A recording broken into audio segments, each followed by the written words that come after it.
नोरमा group, जो सोचता है वो करता है। आपके अपने सपनों का आशियाना। नमस्कार, मैं हूं सागर कुमार। भारत लाइव देख रहे हैं आप। देखिए, चुनावी वर्ष आ चुका है और 2025 बिहार विधानसभा चुनाव के लिए तमाम पार्टियों ने कमर कसना शुरू कर चुका है। हमारी भी तैयारी पूरी है। हम भी अब बिहार के कोने कोने से जाकर आपको ग्राउंड रियलिटी दिखाएंगे कि आखिर विधायकों ने क्या कुछ काम किया है। लेकिन इससे पहले हम जो खबर आपको दिखाने जा रहे हैं जनसुराज की, जिस प्रकार से खबरें निकल कर सामने आई थी, हमने ही खबर को ब्रेक किया था कि जनसुराज में कई प्रकार के तोड़फोड़ हो रहे हैं, लोग इस्तीफा पर इस्तीफा दे रहे हैं। अंदर खाने में प्रशांत किशोर की हिटलर शाही से लोग नाराज चल रहे हैं। इसको लेकर एक बड़ी खबर सामने आई है कि मनोज भारती, जो प्रदेश अध्यक्ष हैं जनसुराज के, उन्होंने इस पर कड़े फैसले ले लिए हैं।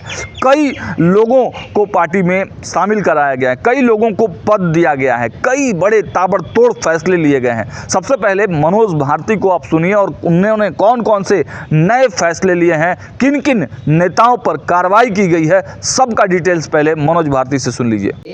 कि हमारी महिला अध्यक्ष और अध्यक्षा सुश्री सुभद्रा सहनी जी हैं, जो आपके सामने यहाँ मौजूद हैं। ये बेगूसराय बैठ जाए, जो ये बेगूसराय से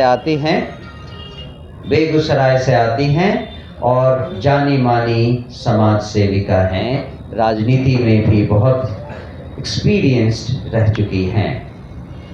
हमारे किसान अध्यक्ष श्री वीरेंद्र राय जी हैं, जो कि मुजफ्फरपुर से आते हैं और लंबे समय तक सुधा कोऑपरेटिव डेयरी फार्म से संबंधित रहे हैं। मैं इन सब से भी आपको थोड़ा थोड़ा एड्रेस करने के लिए रिक्वेस्ट करूंगा। और हमारे युवा अध्यक्ष हैं श्री आनंद मिश्रा जी, जो कि आप सब जानते हैं राजनीति में कितने सक्रिय रहे हैं और युवाओं के नेता शुरू से ही रहे हैं। तो मैं चाहूँगा कि सबसे पहले मैं ये माइक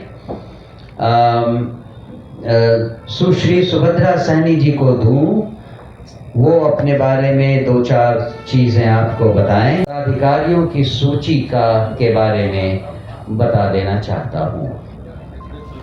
प्रदेश उपाध्यक्ष 10 होंगे, जिनके नाम हैं श्री YB गिरी, श्री KC सिन्हा, श्री लल्लन यादव, श्री विनोद चौधरी, श्री जियाउद्दीन खान, श्री राम प्रकाश सहनी, श्रीमती विनीता विजय, श्री नियाज अहमद, श्री दुर्गा प्रसाद, श्री योगेंद्र शर्मा।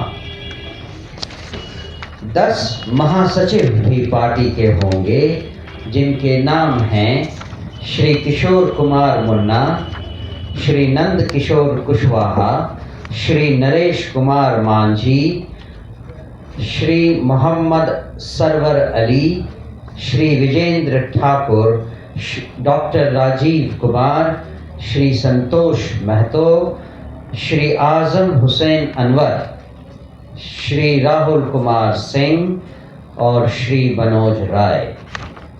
5 प्रदेश सचिव भी नियुक्त किए गए हैं, जिनके नाम हैं श्री संजय चौहान, प्रोफेसर डॉक्टर कुमार शांतनु, सुश्री पूनम पासवान, सुश्री नुदरत महजबीन, डॉक्टर प्रियंका सिंह। इसके साथ साथ पार्टी को एक नया कोषाध्यक्ष भी मिल गया है, जो श्री अरविंद सिंह जी होंगे, जो हमारे साथ यहाँ आपके सामने मौजूद हैं।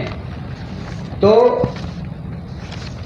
अब अन्य ढंग से सब जगह बिहार के हर कोने में पहुंचाने का काम एक 11 सदस्यीय कैंपेन कमेटी करेगी, जिसका संचालन माननीय श्री देवेंद्र प्रसाद यादव जी करेंगे, जो हम सब में राजनीतिक रूप से सबसे ज़्यादा सक्षम और एक्सपीरियंस्ड नेता हैं।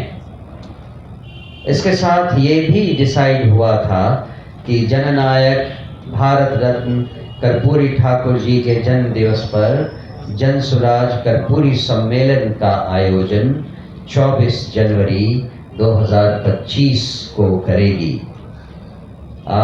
इस कार्यक्रम के आयोजन के लिए हमारे साथ श्री रामबली चंद्रवंशी जी हैं। उनके नेतृत्व में 21 सदस्यीय कार्यक्रम समिति का गठन किया जाएगा। आप सबने देखा लास्ट प्रेस कॉन्फ्रेंस में कि हमने आपको अपने नए लोगों के बारे में भी बताया, जिसमें डॉक्टर भीमराव अंबेडकर जी की तस्वीर, महात्मा गांधी जी की तस्वीर के साथ साथ आएगी।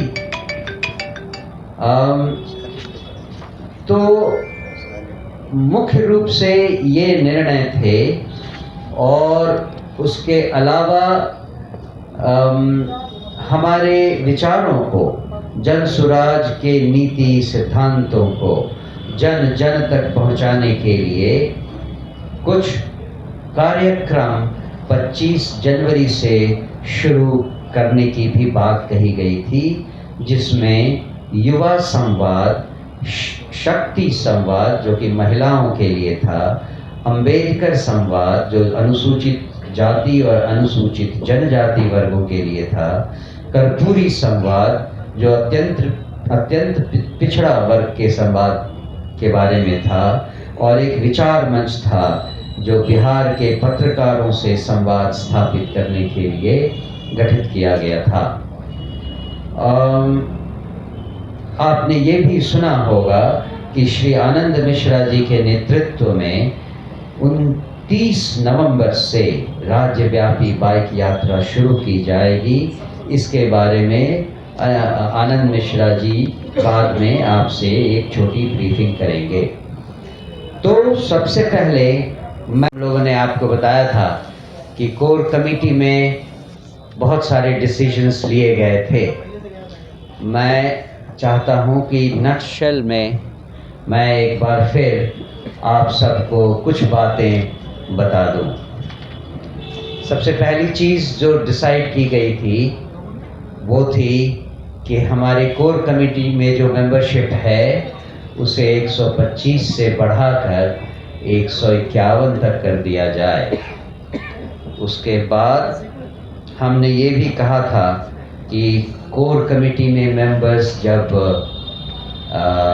पार्टिसिपेट करें किसी मीटिंग में, तो उनकी अनुपस्थिति को किस तरह देखा जाए, और उसके बारे में कुछ निर्णय हुए थे जिससे कि पार्टी का अनुशासन बना रहे। उसके अलावा उस कोर कमेटी की मीटिंग में ये भी डिसाइड हुआ था कि 3 वर्टिकल्स में हम अलग अध्यक्षों के बारे में सोचेंगे और उसकी सूची बाद में जारी करेंगे। तो वो थी महिला अध्यक्ष, युवा अध्यक्ष और किसान अध्यक्ष। मुझे ये कहते हुए खुशी हो रही है कि इन तीनों के नाम पर विचार हुआ, विमर्श हुआ, और वो तीनों आज हमारे साथ मौजूद हैं।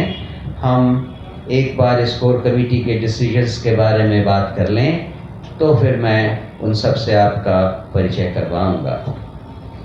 इसके अलावा ये भी बात हुई थी कि अगले 5 दिनों में ही कोर कमेटी के पदाधिकारियों के बारे में भी निर्णय ले लिया जाएगा, और ये एक लिस्ट है जो कि आज हम आपके सामने साझा कर रहे हैं।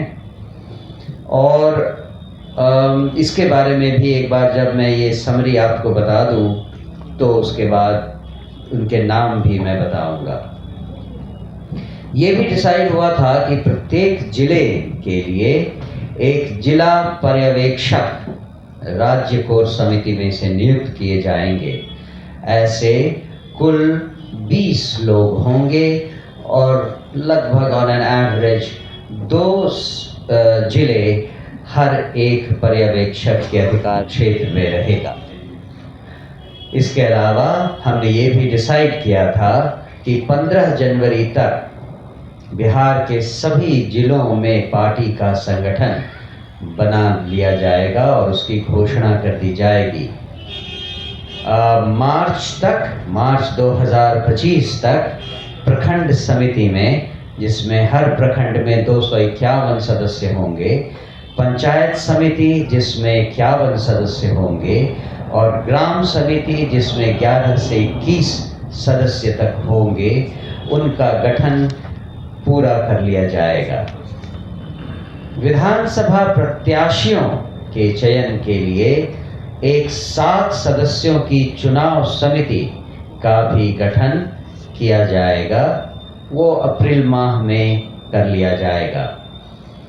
प्रत्येक विधानसभा में दल की चुनावी गतिविधियों के संयोजन संचालन के लिए एक विधानसभा प्रभारी भी नियुक्त किए जाएंगे और ये नियुक्ति भी 15 जनवरी तक पूरी कर ली जाएगी। हर विधानसभा क्षेत्र में हमारे उम्मीदवारों के चयन के लिए एक प्रक्रिया शुरू की जाएगी जो मई 2025 तक चलेगी। आशा है कि जब हमारी पार्टी को चुनाव चिन्ह मिलेगा उसी समय हम हर विधानसभा क्षेत्र में अपनी पार्टी के उम्मीदवार की घोषणा भी कर देंगे। तो आपने सुना कि जनसुराज के प्रदेश अध्यक्ष मनोज भारती ने एक एक कर सभी चीज़ों से पर्दा उठाया और पार्टी में जो नीतिगत फैसले लिए गए हैं उनके बारे में जानकारी दी। एक प्रेस कॉन्फ्रेंस बुलाई गई थी, उसमें कई चीज़ों को डिफाइन किया गया और उसके बाद एक लिस्ट भी जारी की गई कि पार्टी में कई उपाध्यक्ष बनाए गए हैं, कई सचिव बनाए गए हैं, कई महासचिव बनाए गए हैं, कोषाध्यक्ष बनाए गए हैं, प्रदेश उपाध्यक्ष बनाए गए हैं। इन सब का लिस्ट को सार्वजनिक करते हुए और उसके बाद फिर मनोज भारती ने तमाम सवालों के भी जवाब दिए जो मीडिया के तमाम जगहों से चल रहे थे कि तोड़फोड़ हो रही है, इस्तीफे आ रहे थे, उन पर भी मनोज भारती का जवाब आया है। लेकिन एक बड़ा सियासी दांव तो प्रशांत किशोर ने खेल दिया है कि एक युवा अध्यक्ष के रूप में एक बड़े चेहरे को, जो पूर्व IPS आनंद मिश्रा, उनको युवा अध्यक्ष बनाया और महिला अध्यक्ष के रूप में एक काफ़ी जुझारू जो महिला है और सहनी समाज, मल्लाह समाज से आती है, तो कहीं ना कहीं मल्लाह समाज के भी जो वोट है उसको साधने के लिए ये निर्णय लग रहा है। अब देखने वाली बात यह होगी कि जो नेता नाराज चल रहे हैं जनसुराज में, उनका क्या होगा, क्या उनके लिए कोई बड़ी जिम्मेवारी तय होगी। हालांकि मनोज भारती ने देवेंद्र यादव को एक बड़ा पद जरूर दिया है। फिलहाल इस वीडियो में इतना ही। देखते रहिए भारत लाइव। बहुत बहुत धन्यवाद। आपके सपनों को हमने सजाया है, ई होम्स पैनोरमा को हमने बनाया है। ई होम्स मेरा एक सपना था जिस पे मैं पिछले 4 साल से काम कर रहा था। हमने जो बनाया है वो सबने है माना। ई होम्स पैनोरमा में हो आपका भी आशियाना। और फाइनली हमने 2021 में इस प्रोजेक्ट को लॉन्च किया। बहुत लोग अप्रिशिएट कर रहे हैं कि पूर्णिया जैसे शहर में, बिहार के, एक तो बिहार की बात करें उसमें भी पूर्णिया जैसे छोटे जगह में इस तरह का लाइफस्टाइल देना, ये सुन के हम लोगों को बहुत अच्छा लगता है। ई होम्स में हमने कुछ और भी किया है, जैसे हम जिस जगह में रह रहे हैं हमारे फैमिली सिक्योर हो, उनको सिक्योरिटी का ध्यान में रखा है। आपकी सुविधा और सुरक्षा आपके लिए खास है, ये आपका विश्वास है। इसमें आर्टिफिशियल इंटेलिजेंस का 7 लेयर सिक्योरिटी का हमने इस्तेमाल किया है। लस ग्रीन कैंपस को बनाया है। यदि हमारा बाउंड्री वाल है तो वो वर्टिकल गार्डन है। ये जितनी भी फैसिलिटी होता है एक इंटरनेशनल टाउनशिप में ई होम्स है, ये हम लोग विश्वास नहीं कर पा रहे हैं। जो भी हमारे मित्र, दोस्त या जो भी हमारे बाहर के बाहर आते हैं तो हम लोगों को बहुत अच्छा सुनने को मिलता है और बहुत अच्छा क्रेडिट मिल रहा है। वो सारा हमने सिर्फ एक बिल्डिंग नहीं बनाया, हमने एक बहुत अच्छा लाइफस्टाइल दिया ई होम्स में, और मेरा एक सपना था जिसको मैं आज फुलफिल होते हुए देख पा रहा हूँ। ये आपका आवास है। ई होम्स पैनोरमा में अब आपका निवास है। E homes Panorama, luxurious lifestyle redefined. Panorama group, जो सोचता है वो करता है। अगर ये वीडियो पसंद आई और वह बिहार के राजनीति और बिहारियत से सरोकार रखेनी तो सब्सक्राइब बटन दबा के चैनल के सब्सक्राइब कर ली। ओजे एगो घंटी बा, ओकरा बटन दबा देला से कुल सटीक और